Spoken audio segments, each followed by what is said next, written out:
한국에 기독교 대학이 몇 군데 있습니다. 그 가운데 하나가 늦게 시작했던 1995년도에 시작했던 한동대학교가 있습니다. 기존에 있었던 다른 학교에 비해서 늦게 시작했지만 오히려 더 유능한 인재들을, 믿음의 사람들을 모아서 사회에 배출하는 놀라운 일을 하고 있습니다. 이 학교가 시작되면서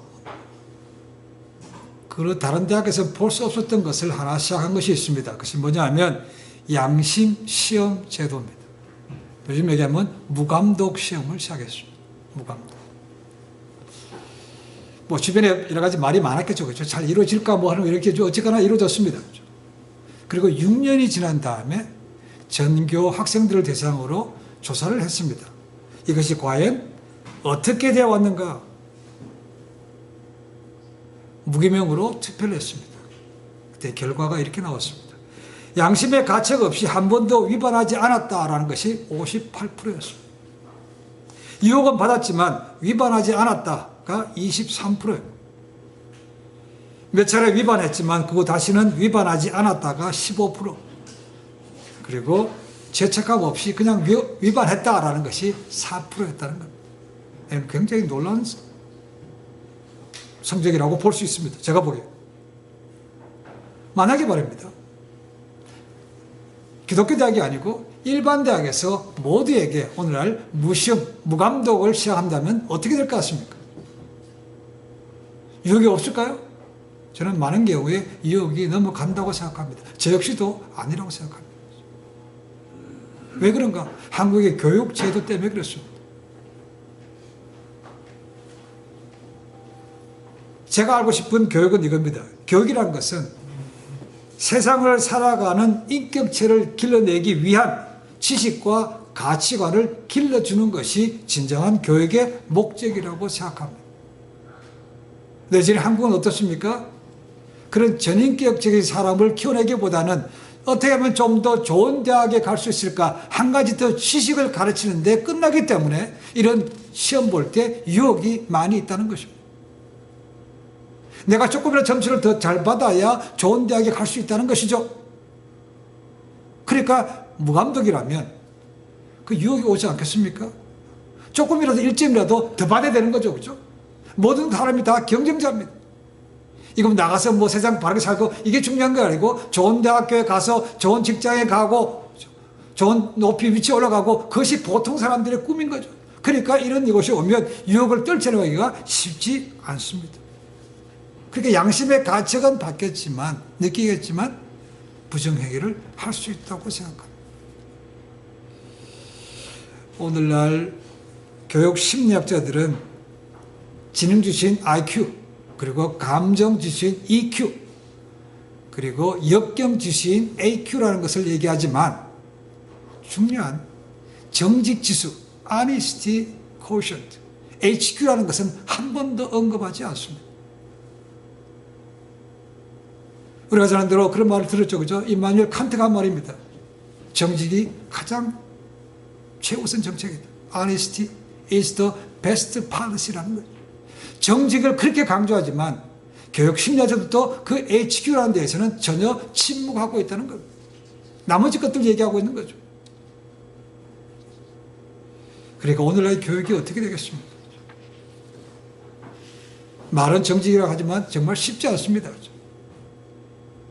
그래서 성경에 보는 것들은 너희가 뭘 하지 간에 죽게 하듯 하라. 우리가 하나님 앞에 서 있다는 겁니다. 그것이 흔히 말하는 코람 데오라는 것입니다. 하나님 앞에 서 있다는 것이죠. 사람들이 안 보는 곳에 가면 내 혼자 있으면 모른다고 생각하지만 그렇지 않다는 겁니다. 하나님께서 보고 계시다는 거죠. 그것이 우리가 생각하고 있는 거룩하신 하나님 앞에 내가 서 있습니다라는 그런 것이죠. 그런 마음을 가지고 있어야 그래서 좀 더 정직하게 살려고 애쓰지 않겠습니까? 라는 거죠. 한국은 그렇지 못하기 때문에 실패해서 서기하면 똑똑한 사람들은 많습니다. 그렇죠? 그러나 정직하지 않은 사람도 많습니다. 그래서 이렇게 얘기합니다. 한국은 똑똑한 도둑놈들을 키운다. 이렇게 얘기도 합니다. 그 좋은 머리 가지고 좋은 일에 쓰기보다는 악한 일에 쓰는 것도 많다는 겁니다. 그런 사람들이 모여 산다면 세상이 얼마나 힘들겠습니까? 서로 불신하게 되는 것이죠. 그렇죠? 자기도 밝아지지 않습니다. 어떻게 생각하면 쉽게 친구도 잘 사귀기 어렵습니다. 모두가 다 경쟁자이기 때문에 그렇습니다. 그래서 절친이 많이 없다고 얘기합니다.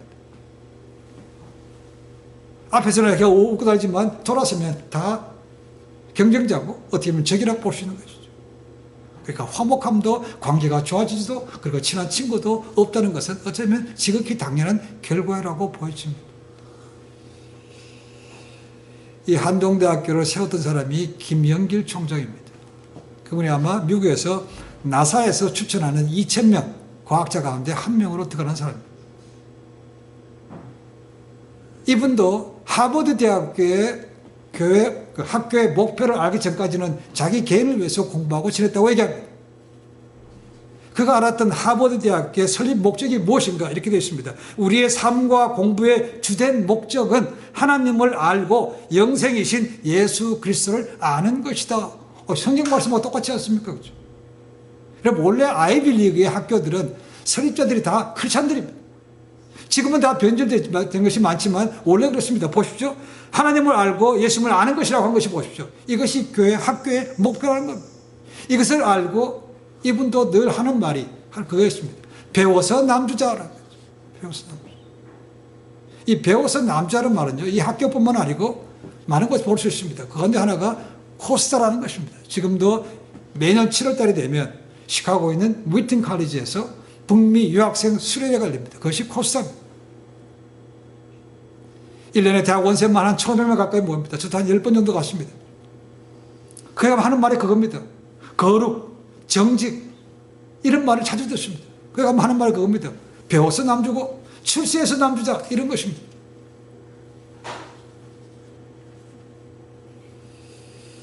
세상 사람들은 그저 교육받고 좋은 직장 가지고 돈 잘 벌고 이런 것에 관심이 있지만 최소한도 믿음의 사람들은 좀 달라야 하지 않겠습니까?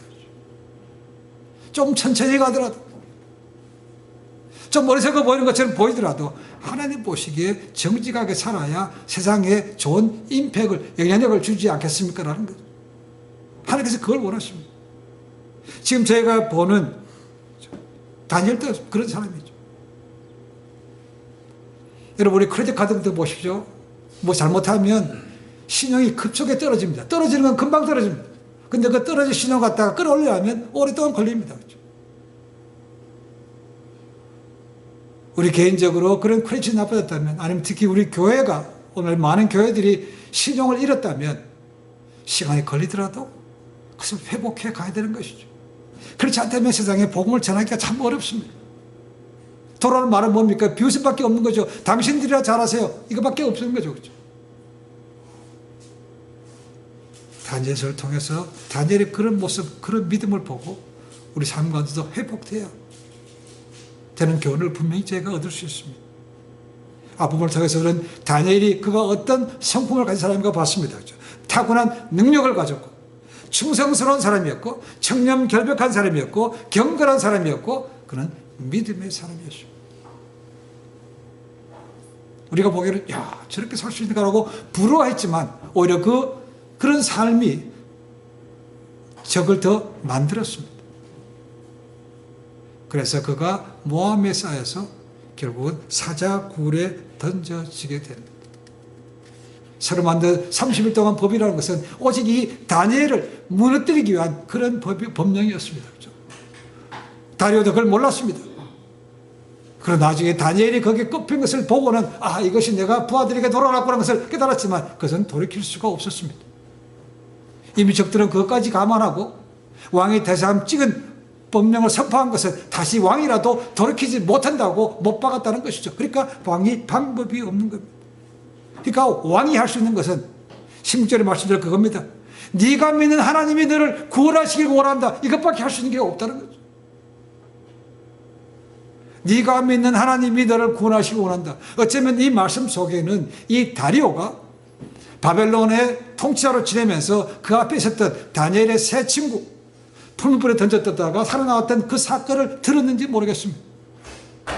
하나님께서 그들을 구원하셨던 것처럼 다니엘아 너도 사자굴에서 그 하나님이 너를 건져내시기를 원한다. 이렇게 외치고 있는 겁니다. 이 사자굴, 여러분 간단하게 생각하지 마십시오. 이 구약학자의 C.F. 카이라는 사람은 이 고고학자들이 모로코에서 사자굴을 발견했는데 그 기록을 이렇게 얘기하고 있습니다. 사자굴. 자, 잘 들어보십시오.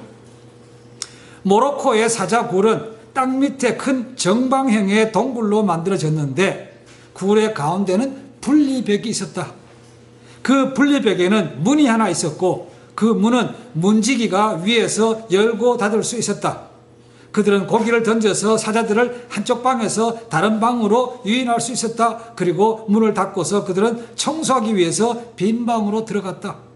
동굴은 위로 열려 있었고 그것의 입구는 약 1.4m의 높이의 벽으로 둘러져 있었으며 그 위로 사람들이 굴 안을 내려다볼 수 있었다. 이 묘사는 사자굴에 대한 본문이 제시한 묘사와 완전하게 일치한다. 다니엘의 대적들은 다니엘을 사자굴에 던져 넣는 것으로도 부족해서 혹시라도 그렇죠?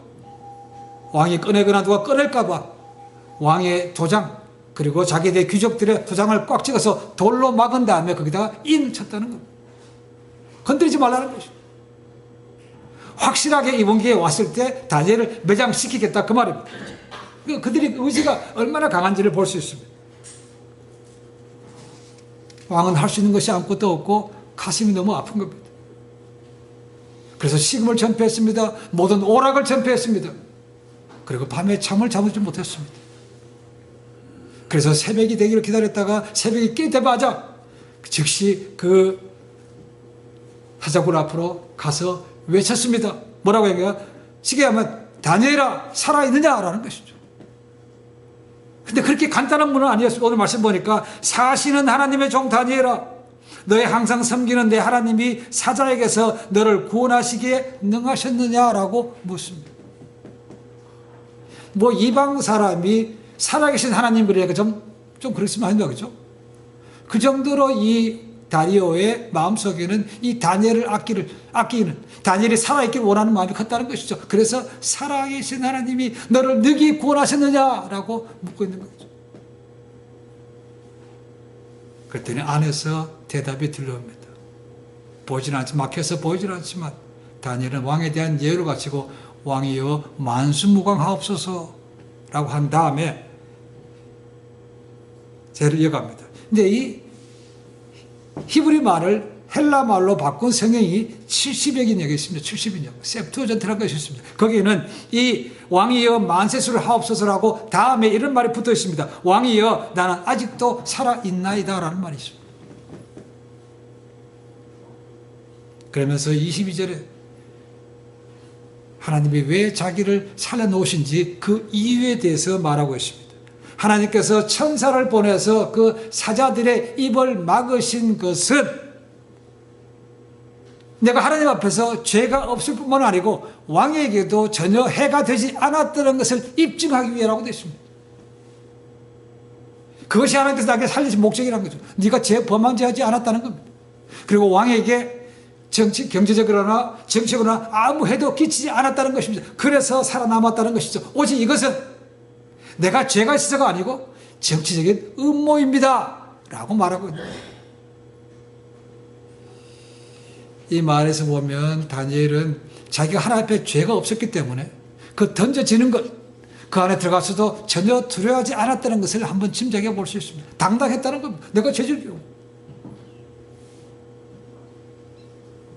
그러나 혹시나 하나님께서 자기를 사자굴에 죽게 하신다 하더라도 그의 믿음은 변하지 않은 거죠. 그의 그리 아니하실지라도의 신앙이 굉장히 중요한 겁니다. 그리 아니하실지라도. 다니엘은 결국 믿음으로 다시 승리했습니다.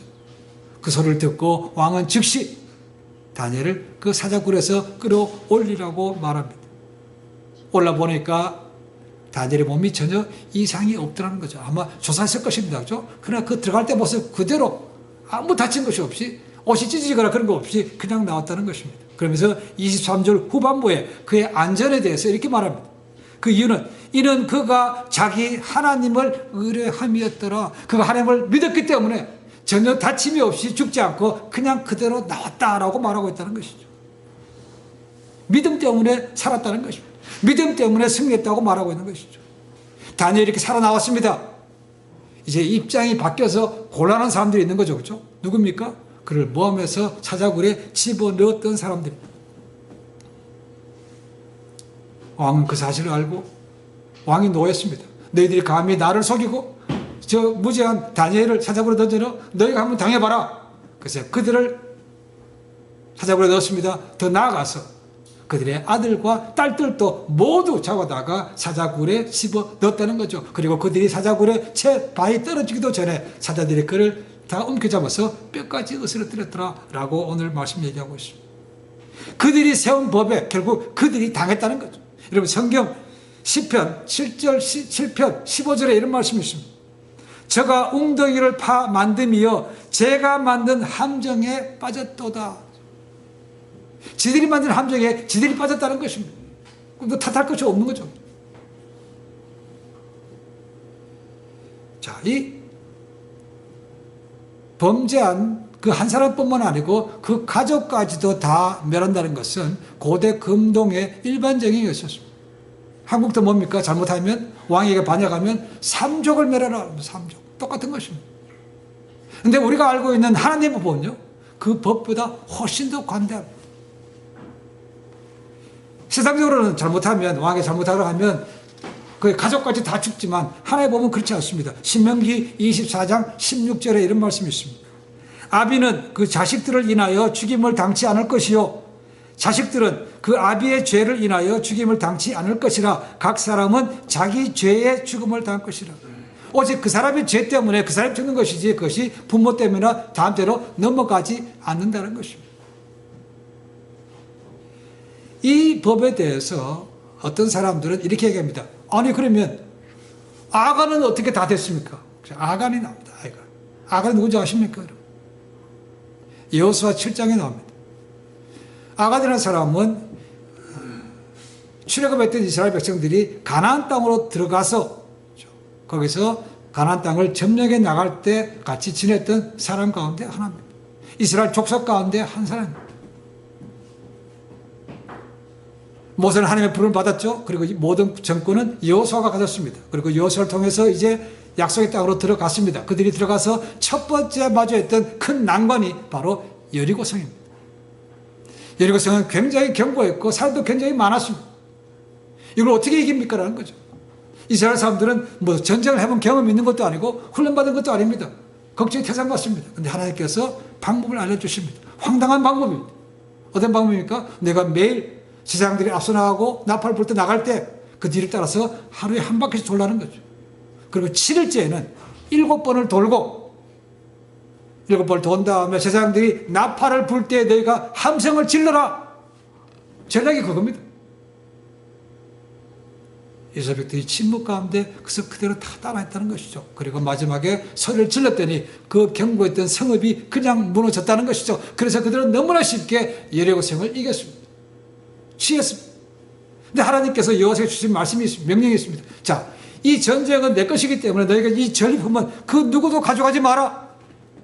그것이 사람이든 짐승이든 동물이든 돈이든 금이든 뭐든 어떤 것도 가져가지 마라. 다 내게 바치라고 되어 있었습니다. 그리고 사람들은 그렇게 했습니다. 그리고 그들은 두 번째 성읍을 향해 나가게 됩니다. 두 번째 성은 아이 성입니다. 여리고 성에 비해서 보잘것도 없고 그렇게 견고하지 않은 성입니다. 우습게 봤습니다. 그렇죠? 근데 올라갔는데 소수의 인원으로 올라갔지만 졌습니다.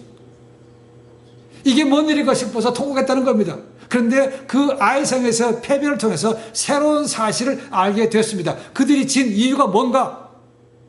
여리고성에서 하나님의 말씀을 어겼다는 사람이 있다는 것입니다. 바치라고 그랬는데 누군가 숨긴 사람이 있었다는 겁니다. 하나님께서 여호수아에게 말씀하십니다. 모든 12지파 족속을 다 나오게 해라. 내가 그것을 밝히겠다는 것입니다. 그래서 맨 처음에 나오게 했더니 유다 지파가 뽑혔고 그 다음에는 세라 족속, 그 다음에 삽디의 손자, 그 다음에 갈미의 아들인 아간이 뽑혔다는 겁니다. 아간이. 정확히. 그리고 나니까 아간이 스스로 실토하는 겁니다. 내가 하나님의 명령에 불순종해서 숨겼습니다. 비싸고 좋은 외투 한 번, 금덩이,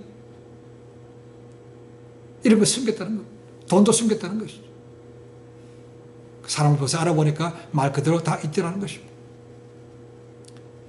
그래서 사람들이 그와 그의 아들들과 그의 딸들을 다 데리고 아골 골짜기로 가서 그들을 돌로 쳐 죽였다고 말합니다. 우리가 부른 찬송가 있죠. 부름받아 나선 이번 부분 2절에 나옵니다. 아골 골짜 빈들에도, 이것이 아골 골짜, 여기서 나오는 겁니다. 이 아골이라는 것은 이 아간의 또 다른 변형된 것입니다.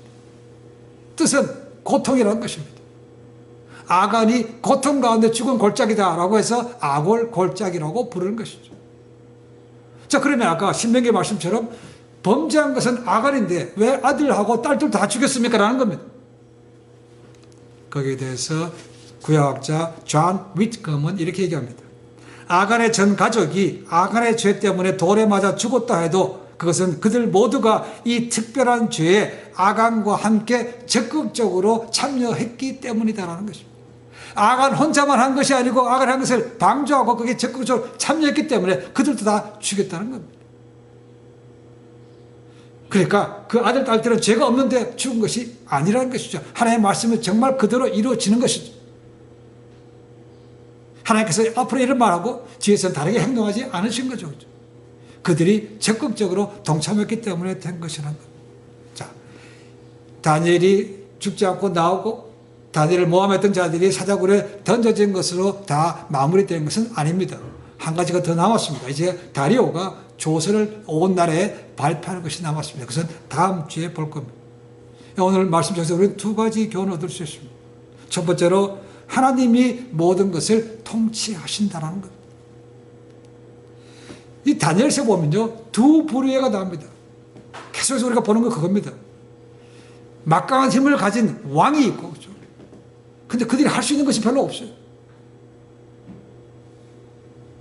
그리고 약해 보이지만 진짜로는 막강 힘을 가진 다니엘과 같은 사람들이 있더라는 것입니다.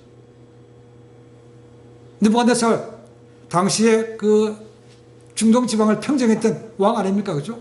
근데 자기가 꿈이 뭔지 몰라요. 꿈을 해석도 못합니다. 벨사살은 손에 글씨가 나타나는데 그 글씨가 뭔지도 모릅니다. 다리오는 자기가 부하들한테 조롱당하고 있는 것도 모릅니다. 그리고 그것을 깨고 싶은데 할 수가 없다는 것이죠. 이런 왕들이 있는 반면에 다니엘은 그 실화에 불과합니다. 그렇죠? 근데 그는 오히려 하나님 때문에 그의 능력으로 모든 문제를 풀어가더라는 것이죠. 다니엘의 능력이 많은 것이 아닙니다. 그렇죠?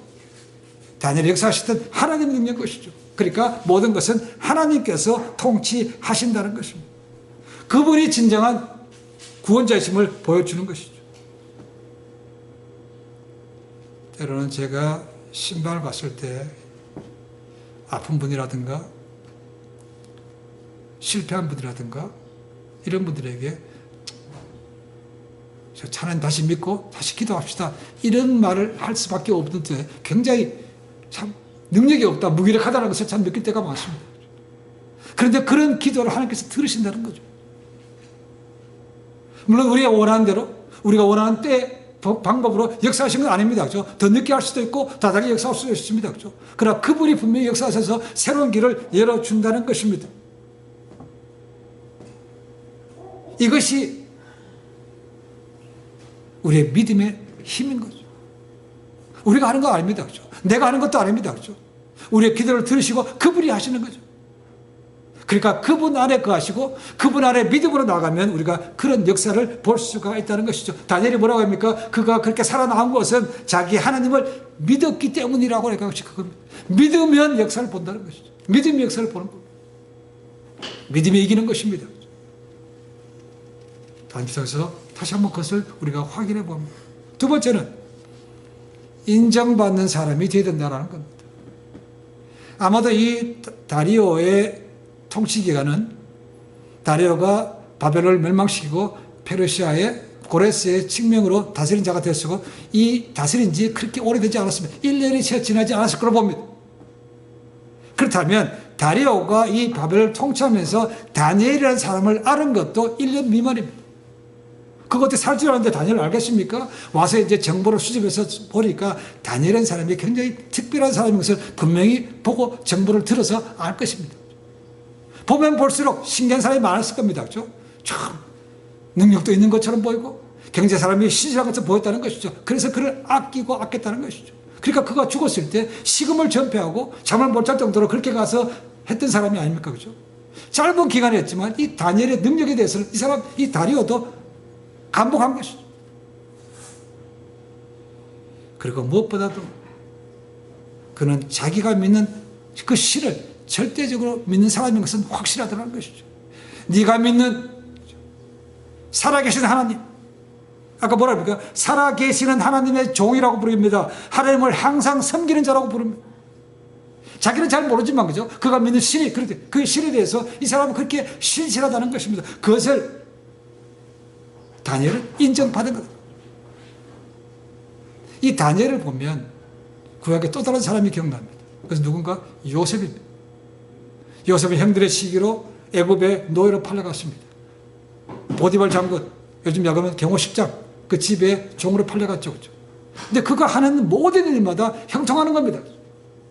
그래서 얼마 지나지 않아서 보디발이 이 정권을 자기 아내, 자기 가족 빼고는 모든 정권을 다 요셉에게 넘겨줍니다. 그죠?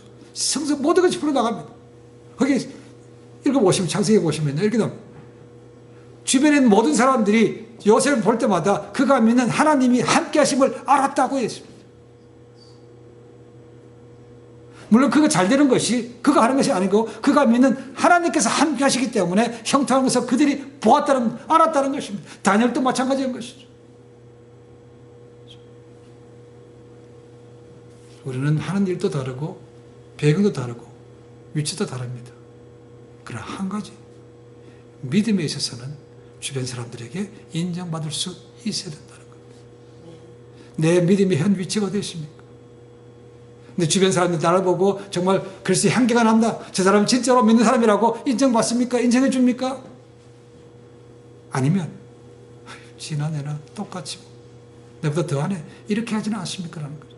그렇게 안 되면 하나님을 정할 수가 없죠.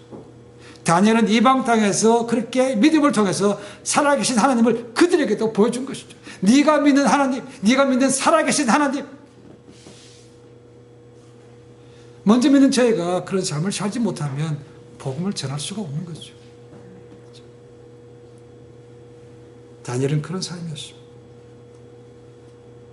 우리가 신실하고 정직하고 어쨌거나 고지식할 정도로 믿음이 있어야 다른 사람에게 도전을 줄 수 있고 예수를 믿을 수 있는 그런 호기심도 줄 수가 있는 거죠.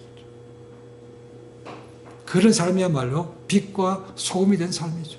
그렇지 않다면 세상은 더 밝아지지 않습니다. 세상은 자기들은 어차피 안 믿으니까 그렇게 가지만 너희들은 믿으니까 그렇게 하면 안 되지라고 욕하는 거 아닙니까? 그것을 달게 받아들일 수 있어야 된다고. 제가 시작할 때 그랬습니다. 잃어버렸던 신용들을 시간이 걸리더라도 우리는 회복해 가야만 돼요.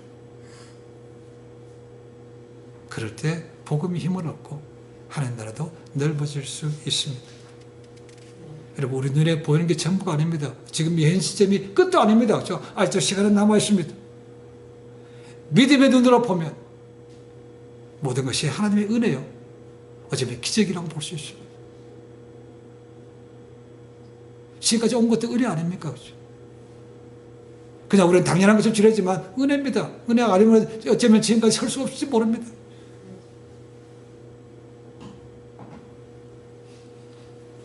날마다 영적인 눈이 뜨여서 살아계신 하나님의 영광을 보고 거기에 동참해서 하나님께 영광을 돌려드릴 뿐만 아니고 마지막 때까지 주님의 귀하게 믿음의 사람으로 쓰임받는 그런 복된 삶이 되시기를 주님 간절히 축원해 드립니다. 기도하겠습니다.